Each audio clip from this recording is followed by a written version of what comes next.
Bonjour, shalom, salam alaikum. C'est avec plaisir qu'aujourd'hui j'ai l'honneur de présenter cette initiative,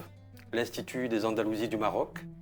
et du monde, que nous mettons en œuvre ici à Marrakech. Et notre plaisir est accentué par le fait qu'il a lieu dans des locaux appropriés, qui sont ceux d'un architecte, Sir Rachid Tej, auquel nous adressons tous nos remerciements pour l'hospitalité qu'il a offert à ce projet et la complicité qu'il met en œuvre avec nous. Donc j'aurai l'occasion d'en dire quelques mots tout à l'heure plus en détail. En attendant, je voulais juste mettre l'accent sur le fait que nous sommes au Maroc, à Marrakech, et que pour nous c'est plutôt une manière d'être dans un lieu du monde, qui est un lieu-monde, en résonance avec toute la dynamique, toute l'ouverture qui est incarnée par Marrakech elle-même, c'est-à-dire à la fois l'ouverture vers les mondes sahariens et africains, l'ouverture vers la Méditerranée, les liens qui ont été privilégiés entre Marrakech, Kairouan, également Tlemcen, Bougie, les anciennes villes du Maghreb, les villes de la Mauritanie, et les liens également donc avec l'Espagne, puisque ce qui est particulier à Marrakech, c'est d'avoir été une des capitales d'Al-Andalus. Séville, Cordoue, les grandes villes andalousiennes ont été à un moment donné des villes sous la tutelle de Marrakech. Donc c'est un petit peu toute cette histoire que nous voulons évoquer dans le cadre de l'Institut. Et pour ce faire, il n'est pas innocent que je sois avec l'ouvrage suivant, qui est celui produit par la Legado Al-Andalusi en Espagne, établi à Grenade, avec lequel nous allons engager le partenariat dans le long terme autour des circuits almohades et almoravides que nous allons vous présenter. Donc, on va continuer la présentation de notre initiative, en particulier dans l'illustration de ce décor qui prend un peu d'ampleur autour de moi et qui va tout à fait dans le sens des colonnades, des ouvertures, des résonances sur lesquelles nous allons travailler. Pour aller donc plus en avant, je voulais présenter quelques ouvrages qui vont baliser notre histoire et l'enrichir continuellement par les différents propos que nous allons qui vont nous faire cheminer. Le premier de ces livres, c'est celui de Alem Sur Garcia, qui est un ami, occitaniste, écrivain, un personnage particulier de la région toulousaine qui fait connaître cet héritage d'Al-Andalus et le partage avec le grand public par des conférences et des initiatives. Donc cet ouvrage est particulièrement pour nous une référence. C'est aussi une manière de lui rendre hommage pour le travail exceptionnel qu'il effectue en Occitanie. En parallèle avec celui-ci, je mettrai en avant celui du professeur Haïdara, qui est un autre ami et aussi un personnage exceptionnel qui, lui, se trouve dans la région de Grenade, en Espagne. Et la particularité du professeur Haïdara est qu'il a, lors des derniers événements avec Daesh, avec, disons, AQMI et la problématique intégriste autour de Tombouctou, dont nous avons tous eu écho, eh bien, il a emporté avec lui son héritage familial de manuscrits andalous, qu'il a donc transporté en Espagne, où il est désormais établi, et dans lequel pays il développe son histoire et les liens extraordinaires de cet héritage entre Al-Andalus et l'Afrique subsaharienne. Donc il a commis cet ouvrage, nous lui en sommes reconnaissants, c'est aussi encore une manière de lui rendre hommage. Pour continuer dans les hommages, je voulais noter et faire connaître un personnage passionnant qui est Ahmed Baba, qui fut un illustre savant, un ouléma de Tombouctou, qui séjourna à Marrakech et au Maroc dans des conditions au départ difficiles puisqu'il avait été enlevé à l'occasion d'un rapt pendant la descente des Marocains sur Tombouctou, pendant la période des Saadiens. Mais lors de son séjour au Maroc, les oulémas se sont réunis pour solliciter sa libération et lui donner plein pied à l'université Karawin de Fès pour qu'il puisse partager son savoir. Donc cet acte de reconnaissance est exceptionnel, à savoir également que Ahmed Baba a illustré dans son propos de manière remarquable le non-racisme fondamental qui se trouve au cœur du monde musulman dans l'idéal. Donc, vous voyez autour de moi une panoplie d'ouvrages. Nous allons constituer une bibliothèque qui ira dans le sens de mettre à la portée du plus grand nombre ce qui est aujourd'hui désormais un patrimoine de connaissances. Vous avez des ouvrages en français, nous en aurons également en espagnol, en arabe forcément, en anglais, donc dans toutes les langues possibles pour nous permettre de promouvoir ces belles idées. Donc pour aller plus en profondeur, nous développons un institut des Andalousies du Maroc et du monde. Pour nous, c'est important de mettre en résonance Maroc et monde. On verra un peu plus tard pour ce qui est des réseaux et de la communication et des activités, celles qui feront référence à cette ouverture à l'international. Pour l'instant, l'Institut est donc basé à Marrakech et sa vocation, c'est véritablement à la fois d'être un lieu ressource, mais également un lieu d'activité et de promouvoir notre démarche, c'est-à-dire ce capital extraordinaire d'Al-Andalus qui a unifié ces différents horizons et en a fait une des plus extraordinaires civilisations qui ait été dans l'environnement méditerranéen, à la fois européen et africain. Donc dans ce sens-là, il était pour nous important de marquer par des événements, par des actions, c'est l'illustration de notre propos et de notre intérêt. Pour ce qui est des événements, 3 colloques sont envisagés, dont le premier sera à Marrakech et va s'appeler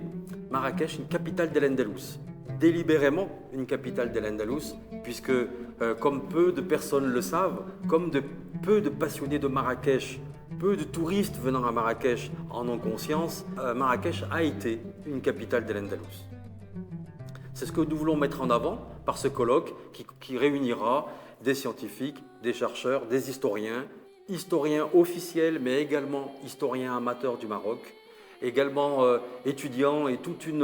un public ouvert à ce type de résonance qui pourra, à l'occasion de ce colloque, illustrer à quel point nous marchons ici à Marrakech, dans une ville millénaire et dont l'histoire a résonné dans différents coins du monde, hier autant qu'aujourd'hui. Le deuxième colloque a pour but se déroulerait à Marrakech et aurait vocation de réunir plusieurs villes, un quatuor des villes lumières, en invoquant par Fès les liens avec Cordoue, les liens avec Toulouse, mais également Kairouan en Tunisie.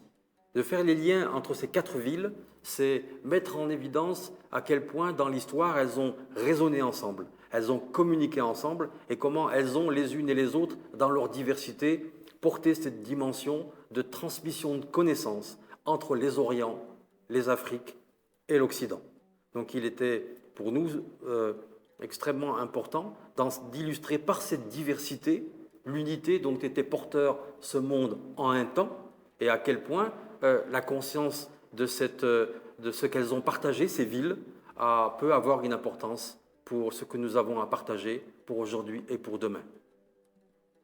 Le troisième colloque aurait lieu donc dans un endroit qui reste encore à confirmer, Tamgrout, qui est une ancienne bibliothèque, une grande zaouïa, ici au sud du Maroc, et qui avait vocation d'être un lieu d'ouverture vers Tombouctou et la grande région du Sahel ouest-africain,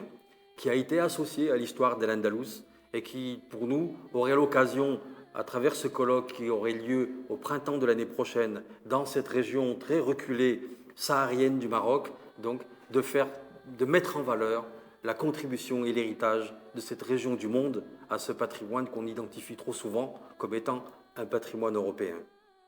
Nous allons également engager des rencontres, des conférences, des séminaires, aussi bien ici au Maroc qu'en France, aussi bien dans les universités que dans des banlieues où des jeunes en manque de repères, ou plutôt en recherche de repères et de sens, auraient intérêt à redécouvrir d'où ils viennent et ce qu'ils ont fait dans l'histoire. Donc ces différents éléments, ces différentes actions, l'ensemble de cet éventail d'activités va faire le cœur des activités de l'Institut des Andalousies du Maroc et du monde. Donc les liens vont s'opérer par le biais de partenariats, par des rencontres, des partenariats avec des fondations, avec des organismes qui sont concernés par la question, aussi bien pour les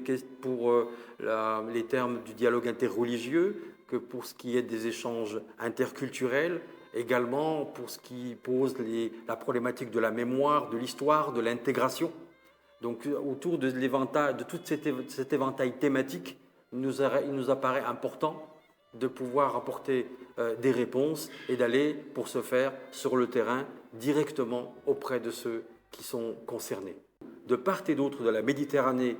dans les régions plus orientales, puisque la mémoire va très loin, jusqu'à Al-Quds, Jérusalem, jusqu'au Khorasan, jusqu'à Tombouctou, que j'évoquais, ou Kano, et d'autres endroits d'Afrique et du monde. Donc ces liens, on va les ancrer non seulement dans le propos, mais par des partenariats, par des échanges, par des rencontres, qui pourraient donc s'illustrer de toutes sortes de manières. Enfin, je ne voudrais pas terminer mon propos sans remercier un certain nombre de personnes clés sans lesquelles cette histoire n'aurait jamais pu voir le jour.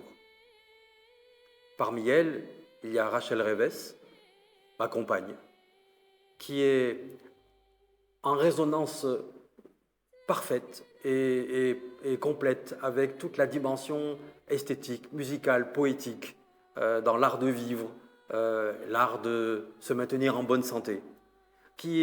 on le découvrira en défrichant la question d'Al-Andalus et notamment celles qui sont liées à la santé, au bien vivre, à l'alimentation, qu'il y a énormément de corrélations intelligentes avec les problématiques d'aujourd'hui. Donc un remerciement à Rachel du fond du cœur.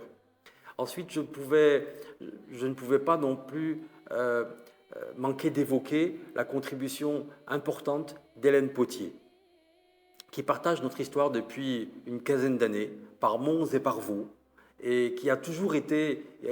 à qui il a toujours tenu à cœur de réfléchir et de s'engager en profondeur sur la question du dialogue entre les religions et de permettre aux gens de ne pas s'arrêter aux différences comme étant des différents, mais comme étant des passerelles d'autres possibles, d'autres rencontres et de partage. Donc, autour de Teilhard de Chardin, aussi bien que des problématiques qui concernent l'histoire médiévale d'Al-Andalus, nous avons eu énormément de complicité et c'est de cette complicité que naît également cette histoire. Je ne terminerai pas, enfin, sans réévoquer à nouveau les deux personnages qui ont eu un rôle important dans l'inspiration de ce moment. Alemsur Garcia, en Midi-Pyrénées, dans le Toulousain, qui s'active depuis plusieurs décennies également pour faire bouger les mentalités, rapprocher les rives d'Orient et d'Occident, en particulier d'Orient et d'Occitanie, pour permettre à toute une jeunesse et à une génération du sud de la France de comprendre et de redécouvrir les liens qui les fondent. Et ces liens qui les fondent sont ceux de l'histoire, de la mémoire, mais aussi ceux d'aspiration à la communauté, au partage et au bien vivre ensemble. Enfin, un hommage, je termine sur l'Afrique, à trois niveaux. D'abord au professeur Haïdara,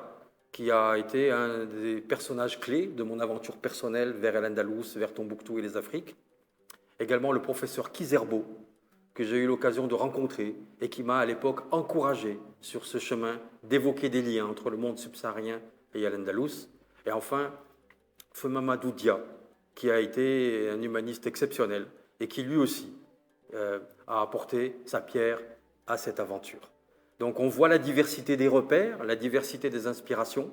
depuis l'Occitanie jusqu'aux Afriques subsahariennes. Eh bien, c'est toute cette histoire que je vous invite à partager, à voyager avec nous, à découvrir à travers les livres, les publications, les sites internet que nous allons mettre en place, à travers les films, à travers les vidéos qui auront besoin d'être vues et d'être soutenues, à travers les événements, les colloques, les rencontres, les séjours, les randonnées philosophiques, toute une série d'initiatives que nous allons mettre en place pour rendre concrètes, pratiques, pas simplement théoriques, pas simplement dans l'ordre du discours, mais dans l'ordre de l'application, de la rencontre de l'autre, dans des voyages, des moments partagés. Donc c'est pour faire advenir ensemble, en se donnant tous la main, la possibilité d'un monde de paix et de fraternité.